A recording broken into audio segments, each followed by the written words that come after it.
Muling tumaas ang trust at satisfaction ratings ni Pangulong Ferdinand R. Marcos Jr. ngayong Disyembre. Batay po yan sa pinakuling Tanghero Survey. Yan ang ulat ni Clazel Pardilia. Dumami pa ang bilang ng mga Pilipinong nagtitiwala kay Pangulong Ferdinand R. Marcos Jr.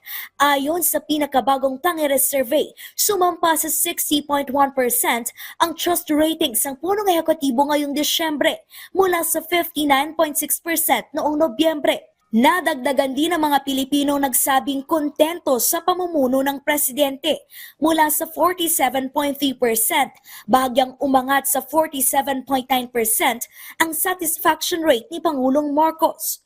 Bumaba naman ang nagsabing tiwala at nasiyahan sa liderato ni Vice President Duterte. Habang umabante ang trust and satisfaction rate ni na House Speaker Martin Romualdez, Chief Justice Alexander Gesmundo at Senate President Chis Escudero na siyang highest rated government official. Ginawang survey noong December 16 hanggang 19 na sinagutan ng 2,000 respondents.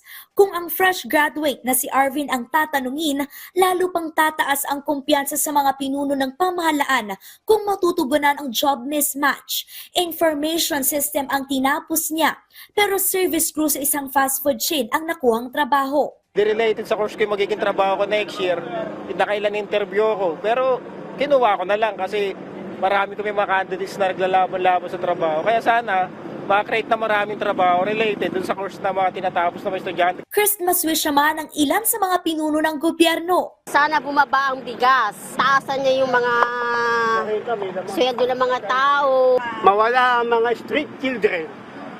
Saka pabahay. Pabahay sa mga mahirap. Clazel Pardilia para sa Pambansang TV sa Bagong Pilipinas.